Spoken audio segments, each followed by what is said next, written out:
Hello family, welcome back to Revu's kitchen. ಇವತ್ತಿನ recipe caramel Bombay halwa. ತುಂಬ ಈಸಿಯಾಗಿ ಮಾಡ್ಕೋಬೋದು. ಮನೆಯಲ್ಲಿರೋ ಇಂಗ್ರೀಡಿಯೆಂಟ್ಸ್ನೇ ಬಳಸ್ಕೊಂಡು ತುಂಬಾ ಚೆನ್ನಾಗಿ ಮಾಡ್ಕೋಬೋದು. ಹಾಗೂ ಇದರಲ್ಲಿ ಯಾವುದೇ ಪ್ರಿಸರ್ವೇಟಿವ್ ಅಥವಾ ಫುಡ್ ಕಲರ್ಸ್ ಈ ಥರ ಯಾವುದೂ ಉಪಯೋಗಿಸದೆ ಮಾಡಿರೋಂತಹ ಕ್ಯಾರಮಲ್ ಹಲ್ವಾ ತುಂಬಾ ಈಸಿಯಾಗಿ ಮಾಡ್ಕೋಬೋದು. ಆದರೂ ಇದಕ್ಕೆ ತುಂಬ ಕಡಿಮೆ ಇಂಗ್ರೀಡಿಯೆಂಟ್ಸ್ ಬಳಸ್ಕೊಂಡು ಮಾಡ್ಬೋದು.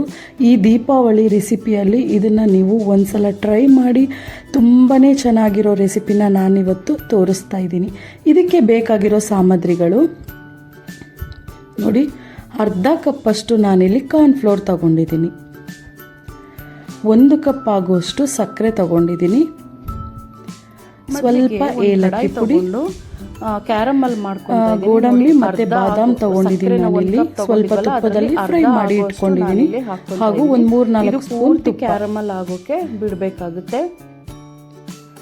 ಸ್ವಲ್ಪನೇ ಈ ರೀತಿ ಮೆಲ್ಟ್ ಆಗ್ತಾ ಬರುತ್ತೆ. ಸ್ವಲ್ಪ ಕ್ಯಾರಮಲ್ ಆಗೋವರೆಗೂ ನಾವಿಲ್ಲಿ ವೆಯ್ಟ್ ಮಾಡಬೇಕಾಗುತ್ತೆ. ಈ ಕ್ಯಾರಮಲ್ ಆಗೋದ್ರಿಂದನೇ ನಮಗೆ ಈ ಕಲರ್ ಬಂದಿದೆ. ಇಲ್ಲ ಅಂದರೆ ನೀವು ನಾರ್ಮಲ್ ನೀರು ಹಾಕಿ ಸಕ್ಕರೆ ಕರಗಿದ ಮೇಲೆ ನೀವು ಹಲ್ವಾ ಮಾಡ್ಕೋಬೋದು. ಅದಕ್ಕೆ ಫುಡ್ ಕಲರ್ ಆ್ಯಡ್ ಮಾಡಬೇಕಾಗುತ್ತೆ ನೀವು ಆವಾಗ. ನೋಡಿ, ಈ ರೀತಿ ಕ್ಯಾರಮಲ್ ಆಗ್ತಾ ಇದೆ. ನಾನು ಸ್ವಲ್ಪ ಡಾರ್ಕಾಗಿ ಮಾಡ್ಕೊತೀನಿ ಕ್ಯಾರಮಲ್. ನೋಡಿ, ಇಷ್ಟು ಕಲರ್ ಬಂದಮೇಲೆ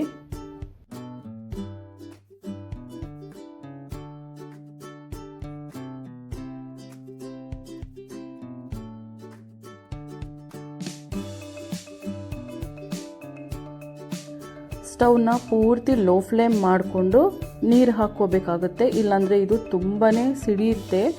ಸೊ ಸ್ವಲ್ಪ ಸ್ಟವ್ನ ಲೋ ಫ್ಲೇಮ್ ಮಾಡಿಕೊಂಡು ನೀರು ಹಾಕ್ಕೊಳ್ಳಿ. ನೋಡಿ, ನಾನಿಲ್ಲಿ 1 ಕಪ್ಪು ಇಲ್ಲ 1.5 ಕಪ್ ಆಗುವಷ್ಟು ನೀರು ಹಾಕ್ತಾ ಇದ್ದೀನಿ. ನಾವು ಅರ್ಧ ಕಪ್ ಕಾರ್ನ್ಫ್ಲೋರ್ ತಗೊಂಡಿರೋದಕ್ಕೆ 3 ಕಪ್ ಆಗುವಷ್ಟು ನಾನು ನೀರು ಸೇರಿಸ್ಕೊಂಡಿದ್ದೀನಿ. ಅದಕ್ಕೆ ಅದು ಜೆಲ್ಲಿ ಥರ ಬಂದಿದೆ. ನಿಮಗೆ ಬೇಕಿದ್ರೆ ಸ್ವಲ್ಪ ನೀರು ಕಮ್ಮಿ ಹಾಕ್ಕೊಂಡ್ರೆ ತುಂಬ ಗಟ್ಟಿಯಾಗೂ ಕೂಡ ಬರುತ್ತೆ. ಸೊ ನೋಡಿಕೊಂಡು ನಿಮಗೆ ಇಷ್ಟ ಆಗೋ ಥರ ಮಾಡ್ಕೊಳ್ಳಿ. ನಾನು ಅರ್ಧ ಕಪ್ ಕಾರ್ನ್ಫ್ಲೋರ್ಗೆ 3 ಕಪ್ ಆಗುವಷ್ಟು ನೀರು ಹಾಕ್ಕೊಂಡಿದ್ದೀನಿ. ನೋಡಿ, ಈ ರೀತಿ ಈ ಕ್ಯಾರಮಲ್ ಆಗಿರೋದೆಲ್ಲ ನೀಟಾಗಿ ಕರಗೋವರೆಗೂ ನಾವಿಲ್ಲಿ ಇದನ್ನು ಬೇಯಿಸ್ಕೋಬೇಕಾಗುತ್ತೆ. ಆ ಟೈಮಲ್ಲಿ ನಾವು ಒಂದು ಬೌಲ್ ತಗೊಂಡು ಅದಕ್ಕೆ ಸ್ವಲ್ಪ ನಾವೇನು ತಗೊಂಡಿದ್ವಲ್ಲ ಕಾರ್ನ್ಫ್ಲೋರ್ ಅದನ್ನು ಹಾಕ್ತಾ ಇದ್ದೀನಿ. ಅದರಲ್ಲಿ 1.5 ಕಪ್ ಆಗುವಷ್ಟು ನೀರು ಹಾಕ್ಕೊಂಡು ಮಿಕ್ಸ್ ಮಾಡ್ಕೊತೀನಿ. ಒಂದು ಸ್ವಲ್ಪನೂ ಗಂಟಿಲ್ಲದೆ ಇರೋ ಹಾಗೆ ಚೆನ್ನಾಗಿ ಕಲಿಸ್ಕೋಬೇಕಾಗತ್ತೆ. ನೋಡಿ, ಈ ರೀತಿ ಚೆನ್ನಾಗಿ ಮಿಕ್ಸ್ ಮಾಡಿಕೊಂಡ್ರೆ ನಮಗೆ ಮಾಡಬೇಕಾದ್ರೆ ತುಂಬ ಈಸಿ ಆಗುತ್ತೆ. ಈಗ ನೋಡಿ, ನಾವು ಕ್ಯಾರಮಲ್ ಮಾಡ್ಕೊಂಡಿದ್ವಲ್ಲ ಅದೆಲ್ಲ ನೀಟಾಗಿ ಕರಗಿದೆ. ಇವಾಗ ಇದಕ್ಕೆ ನಾವೇನು ಸಕ್ಕರೆ ತಗೊಂಡಿದ್ವಲ್ಲ ಮಿಕ್ಕಿರೋದೆಲ್ಲ ಅರ್ಧ ಕಪ್ ಸಕ್ಕರೆ ಪೂರ್ತಿ ಇದಕ್ಕೆ ಹಾಕ್ಕೋಬೇಕಾಗತ್ತೆ. ಮತ್ತು ಇದು ಸಕ್ಕರೆ ಪೂರ್ತಿ ಕರಗೋವರೆಗೂ ನಾವಿಲ್ಲಿ ಈ ರೀತಿ ಸ್ವಲ್ಪ ಮಿಕ್ಸ್ ಮಾಡ್ಕೊತ ಬೇಯಿಸ್ಕೋಬೇಕು. ಈ ಟೈಮಲ್ಲಿ ನಾವು ಯಾವ ತಟ್ಟೆಯಲ್ಲಿ ಅಥವಾ ಟ್ರೇನಲ್ಲಿ ನಾವು ಈ ಹಲ್ವನ ಮಾಡ್ತೀವೋ ಅದಕ್ಕೆ ಸ್ವಲ್ಪ ಗ್ರೀಸ್ ಮಾಡ್ಕೋಬೇಕು. ಈ ರೀತಿ ಸ್ವಲ್ಪ ಎಣ್ಣೆ ಹಾಕಿ ಗ್ರೀಸ್ ಮಾಡಿ ಪಕ್ಕದಲ್ಲಿ ಇಟ್ಕೊಳ್ಳಿ. ಏಕೆಂದರೆ ತುಂಬ ಬೇಗ ಆಗುವಂತಹ ರೆಸಿಪಿ ಇದು. ದಿಢೀರಂತ ಮಾಡ್ಕೋಬೋದು. ಮನೆಗೆ ಯಾರಾದರೂ ಗೆಸ್ಟ್ ಬರ್ತಿದ್ದಾರೆ ಅಂದಾಗಲೂ ಕೂಡ ದಿಢೀರಾಗಿ ಮಾಡ್ಕೊಳ್ಳೋ ಅಂತಹ ರೆಸಿಪಿ ಇದು. ನೋಡಿ, ಈ ರೀತಿ ಸಕ್ಕರೆ ಪೂರ್ತಿ ಕರಗಿದ ಮೇಲೆ ನಾವು ಕಾರ್ನ್ಫ್ಲೋರ್ ಮತ್ತು ನೀರು ಮಿಕ್ಸ್ ಮಾಡಿ ಇಟ್ಕೊಂಡಿದ್ವಲ್ಲ ಅದನ್ನು ಮತ್ತೆ ಒಂದ್ಸಲ ಮಿಕ್ಸ್ ಮಾಡಿ ಹಾಕ್ಕೋಬೇಕಾಗುತ್ತೆ. ನೋಡಿ, ಈ ರೀತಿ ನೀಟಾಗಿ ಮಿಕ್ಸ್ ಮಾಡಿಕೊಂಡು ಹಾಕ್ಕೋಬೇಕು. ಟೋಟಲ್ ನಮಗೆ 3 ಕಪ್ ನೀರು ಇಡಿಸಿದೆ. ಈ ರೀತಿ ಕೈ ಬಿಡ್ದಂಗೆ ಚೆನ್ನಾಗಿ ಕಲಿಸ್ಕೋಬೇಕು.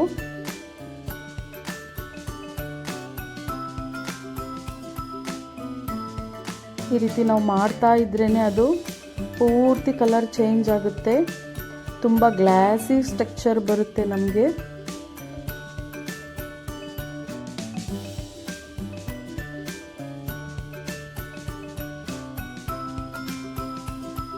ನೋಡಿ ಸ್ವಲ್ಪ ಸ್ವಲ್ಪನೇ ನಮಗೆ ಇದು ಕಲರ್ ಚೇಂಜ್ ಆಗ್ತಾ ಇದೆ.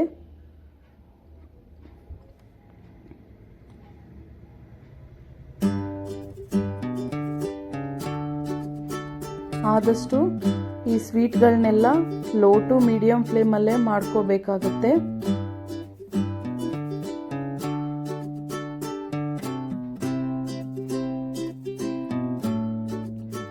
ನೋಡಿ ಸ್ವಲ್ಪ ಬಿಸಿ ಆಗ್ತಾ ಇದ್ದಂಗೆ ಅದು ಗಟ್ಟಿ ಆಗಕ್ಕೆ ಸ್ಟಾರ್ಟ್ ಆಗುತ್ತೆ. ಈ ರೀತಿ ಆ ಟೈಮಲ್ಲಿ ಮಾತ್ರ ನೀವು ಕೈ ಬಿಡ್ದಂಗೆ ನೀಟಾಗಿ ಕಲಿಸ್ಕೊತಾ ಇರಬೇಕು, ಇಲ್ಲಾಂದ್ರೆ ಮಧ್ಯ ಗಟ್ಟಿ ಗಟ್ಟಿ ಥರ ಆಗುತ್ತೆ, ಪೂರ್ತಿ ತೆಳ್ಳಗಾದಂಗೆ ಆಗುತ್ತೆ. ಸೊ ಅದಕ್ಕೋಸ್ಕರ ನೀಟಾಗಿ ಮಿಕ್ಸ್ ಮಾಡ್ಕೋಬೇಕು ಈ ರೀತಿ.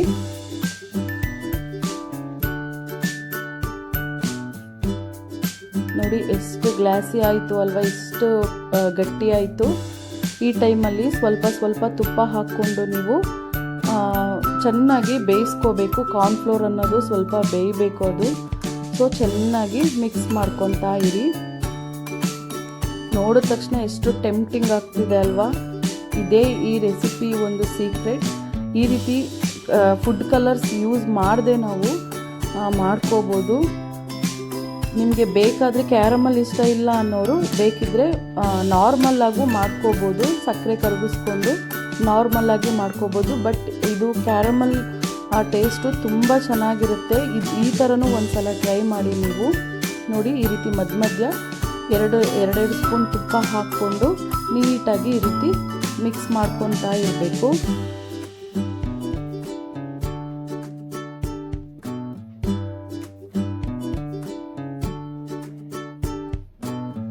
ನೋಡಿ 1-2 ರಿಂದ 3 ನಿಮಿಷಗಳ ಕಾಲ ಚೆನ್ನಾಗಿ ಬೇಯಿಸ್ಕೊಂಡಾದ್ಮೇಲೆ ನಾವಿಲ್ಲಿ ಏಲಕ್ಕಿ ಪುಡಿ ಹಾಕ್ತಾ ಇದ್ದೀನಿ, ಹಾಗೂ ತುಪ್ಪದಲ್ಲಿ ಹುರ್ಕೊಂಡಿರುವಂತಹ ಡ್ರೈ ಫ್ರೂಟ್ಸ್ ಹಾಕ್ತಾ ಇದ್ದೀನಿ. ಇದನ್ನ ಇವಾಗ ನೀಟಾಗಿ ಮಿಕ್ಸ್ ಮಾಡ್ಕೋಬೇಕು.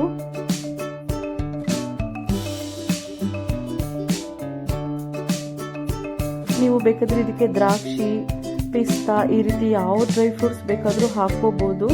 ಬಟ್ ಒಳಗಡೆ ಕ್ರಂಚಿಯಾಗಿ ಸಿಕ್ಕಿದ್ರೆ ಹಲ್ವಾದಲ್ಲಿ ತುಂಬಾ ಚೆನ್ನಾಗಿರುತ್ತೆ. ಸೊ ನಾನು ಅದಕ್ಕೆ ಸ್ವಲ್ಪ ತುಪ್ಪದಲ್ಲಿ ಫ್ರೈ ಮಾಡಿ ಹಾಕ್ಕೊತಾ ಇದ್ದೀನಿ. ನೋಡಿ ನಾವು ಯಾವ ಟ್ರೇಗೆ ಶಿಫ್ಟ್ ಮಾಡ್ತೀವೋ ಆ ಟ್ರೇಗೆ ಸ್ವಲ್ಪ ಆಯಿಲ್ ಗ್ರೀಸ್ ಮಾಡಿಕೊಂಡು ಇದನ್ನು ಹಲ್ವಾನ ನಾವು ಅದಕ್ಕೆ ಶಿಫ್ಟ್ ಮಾಡ್ಕೋಬೇಕು.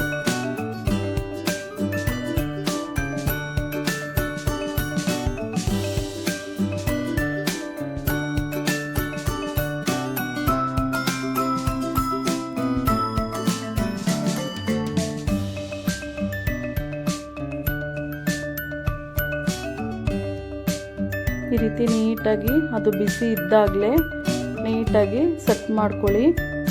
ಸ್ವಲ್ಪ ಆರಿದ ಮೇಲೆ ನಾವು ಅದನ್ನು ಇದು ಮಾಡೋಕ್ಕೆ ಹೋದರೆ ಅದು ಪೂರ್ತಿ ಕಟ್ಟಾಗ್ಬಿಡುತ್ತೆ. ಸೊ ಬಿಸಿ ಇದ್ದಾಗಲೇ ಈ ರೀತಿ ಸರಿ ಮಾಡ್ಕೊಳ್ಳಿ ಎಲ್ಲ.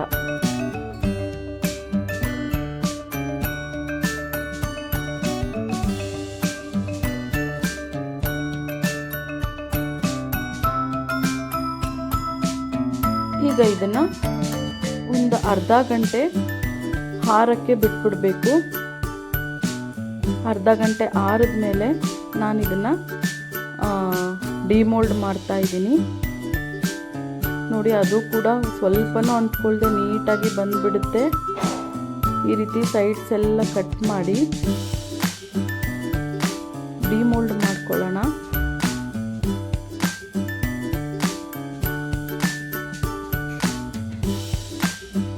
ತುಂಬಾ ಈಸಿಯಾಗಿ ಮಾಡ್ಕೋಬೋದು, ನೋಡಿದ್ರಲ್ಲ. ಇದೇ ರೀತಿ ಹೆಲ್ದಿ ಹಾಗೂ ಟೇಸ್ಟಿ ರೆಸಿಪಿಗಳಿಗೆ ರೇವೂಸ್ ಕಿಚನ್ ಯೂಟ್ಯೂಬ್ ಚಾನಲ್ನ ಸಬ್ಸ್ಕ್ರೈಬ್ ಮಾಡ್ಕೊಂಡು ನೋಡಿ. ಒಂದ್ಸಲ ಹೋಗಿ ವಿಸಿಟ್ ಮಾಡಿ. ರೆಸಿಪಿ ವಿಡಿಯೋಸ್ಗಳೆಲ್ಲ ನಿಮಗೆ ಇಷ್ಟ ಆದರೆ ಪ್ಲೀಸ್ ನನ್ನ ಚಾನಲ್ನ ಸಬ್ಸ್ಕ್ರೈಬ್ ಮಾಡ್ಕೊಂಡು ನೋಡಿ ಈ ರೀತಿ ಆಗುತ್ತೆ. ಇವಾಗ ನಿಮಗೆ ಯಾವ ಥರ ಸೈಜ್ ಬೇಕೋ ಆ ಸೈಜ್ಗೆ ನೀವು ಕಟ್ ಮಾಡ್ಕೋಬೋದು. ಸ್ವಲ್ಪ ಬಿಸಿ ಇದ್ದಾಗಲೇ ತಿಂದರೆ ತುಂಬಾ ಚೆನ್ನಾಗಿರುತ್ತೆ ಟೇಸ್ಟ್ ಇದು. ಓಕೆ ಫ್ರೆಂಡ್ಸ್, ಇದೇ ರೀತಿ ಹೆಲ್ದಿ ಹಾಗೂ ಟೇಸ್ಟಿ ಮತ್ತು ಈಸಿಯಾದ ರೆಸಿಪಿಗಳಿಗೋಸ್ಕರ ರೇವೂಸ್ ಕಿಚನ್ ಯೂಟ್ಯೂಬ್ ಚಾನಲ್ನ ಸಬ್ಸ್ಕ್ರೈಬ್ ಮಾಡ್ಕೊಂಡು ನೋಡಿ. ನಿಮ್ಮ ಸಪೋರ್ಟ್ ನನಗೆ ತುಂಬಾ ಮುಖ್ಯ. ಪೂರ್ತಿ ವಿಡಿಯೋ ನೋಡಿದ್ದಕ್ಕೆ ಧನ್ಯವಾದಗಳು.